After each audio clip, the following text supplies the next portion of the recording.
Musical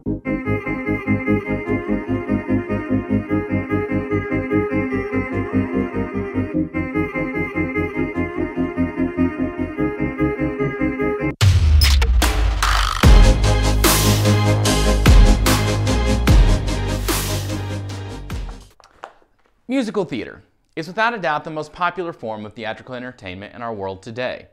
From recent blockbuster musicals like Hamilton to iconic favorites like The Sound of Music, musical theater is a billion-dollar industry that has been shaping popular culture for generations.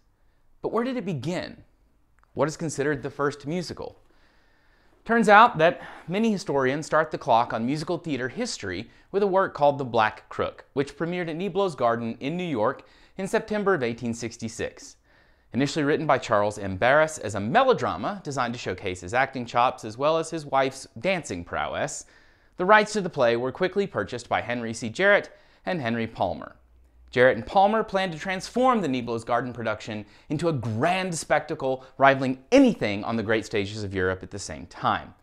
Jarrett and Palmer had connections to the best theater companies in Paris and London, and they secured contracts to bring to New York a huge number of Parisian dancers alongside sets, props, massive backdrops, and crates of costumes, which for the dancers were particularly scandalous for American audiences, but more on that later.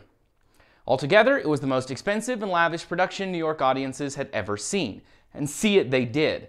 The Black Crook ran for 475 productions, the longest run in American history at the time, and it toured across the country to great success.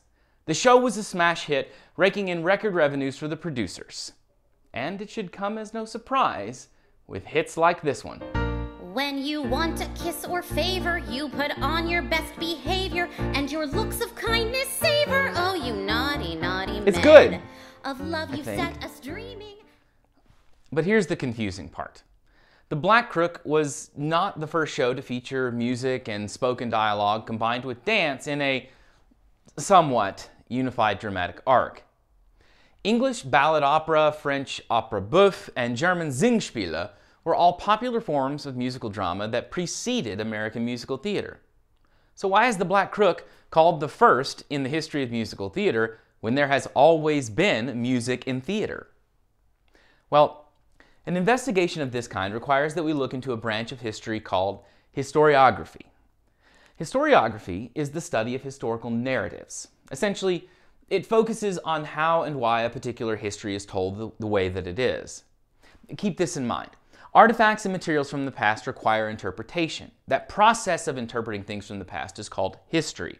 But the narrative or story we put together to explain to others the value and importance of that history also requires some scrutiny, and in some cases can actually become a part of the history as well. That's why historiography is so important. It helps us consider why historians interpret the past the way that they do, and how those interpretations change over time. So, maybe the best way to phrase our question is, why do historians often begin the story of musical theater with The Black Crook when there were similar musical theater productions that came before it? To answer that question, we need to figure out what exactly distinguishes The Black Crook from earlier theatrical performances that utilized music and/or dance as significant agents within the dramatic action. Let's start by looking at some of the reviews of the show from around the time of its premiere. Many of the New York newspapers use terms like spectacular, grand, and melodrama to explain the scale and scope of the production. The New York Clipper called it, quote, the greatest dramatic sensation of the day, end quote. And the New York Times exclaimed that, quote, no similar exhibition had been made in an American stage, decidedly the event of this spectacular age, end quote. But the New York Tribune reviewer was a little more critical, saying that, quote, the scenery is magnificent, the ballet is beautiful, the drama is rubbish, end quote. And while the dialogue left something to be desired, the many reviews seemed to highlight the sheer size of the production, especially the breathtaking quality of the sets and the dancers. Yes, of all the elements of the production, the dancers, their choreography, and their costumes were the things that stole the show. The newspaper known as The Whig in Richmond, Virginia, had this to say about it all. Quote, the Black Crook is simply a very French ballet. 30 or 40 young women of fine physique and dressed in low neck and bare arms, with very short skirts and flesh-colored stockings which reach up very high, end quote. This description of the work as a ballet reads like an attempt to dress up matters regarding whether the costumes were in good taste. The review continues, quote, "Ballet dancers dance in just such a custom in the days of our great-grandfathers, and they will dance probably in something very similar when our grandchildren go to see them. People know this, and if they don't want to see these things, or if they are so bad that they are afraid a little naked truth will be too much for them, they had better stay away," end quote. The Whig and many newspapers around the country found that reporting on the dancers captured the attention of their local readers like nothing else at the time. Preachers, clergymen, and moralists of all stripes wrote reports condemning the spectacle of the Black Crook. Now, I need to stop here for a moment and mention that there is a lot that can be said about how and why contemporaneous accounts dedicated significant attention to the women performers and their costumes, matters of morality and good taste, and the overall male gaze that dictated the conclusions drawn about the Black Crook.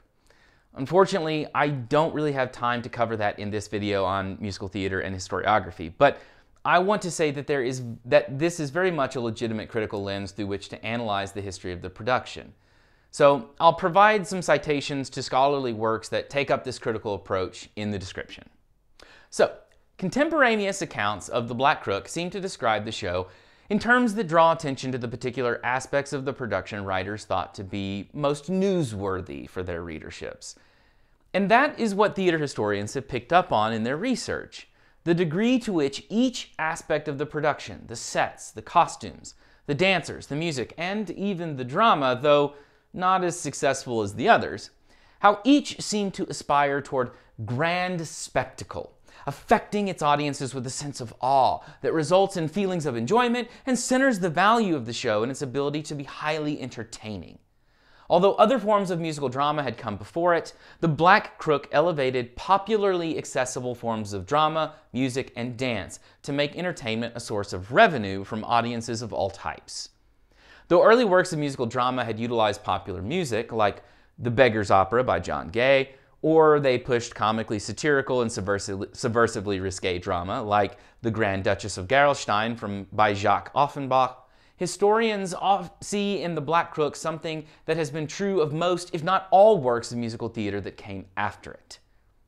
So, when historians write the history of the Black Crook, they focus on how pure spectacle drove the producers in their efforts to make a profit and maintain those profits. For example, Gerald Bordman and Richard Norton say in American Musical Theater, A Chronicle, that, quote, "It was the profit the producers made on their, at the time, enormous investment, and the phenomenal run of 475 performances that alerted other producers to the money to be made from such lavish productions," end quote. Bordman and Norton also point out that the producers changed aspects of the show during the run to keep audiences coming back, calling them reconstructions. In another example, Ethan Mordden describes the Black Crook as a cultural reflection of the changes happening in the American landscape after the Civil War, stating that the show, quote, "stood at the entrance to the new social, economic, and social epoch in American life, the day of robber barons and railroad wealth, and upward mobility within both the middle and fashionable classes," end quote. But perhaps Nathan Hurwitz, in A History of the American Musical Theater, No Business Like It, puts it best when he states that, quote, "The audience did not go to the theater to see a cohesive musical drama driven by a narrative. It went for an evening's entertainment, and that the Black Crook gave them," end quote. The Black Crook wasn't special because it was the first show to include music and dance and drama together. It wasn't special as a theatrical form for doing anything particularly new with those elements of performance either. Rather, the Black Crook marks the beginning of theater as an industry, when the unifying aim of a production was guided by doing the most to get and keep audiences interested.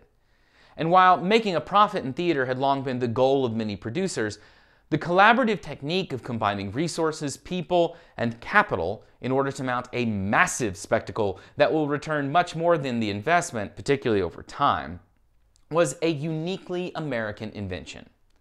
This is attested in the contemporary responses to the show and reflected by historians in their assessment of its importance to the history of musical theater in America.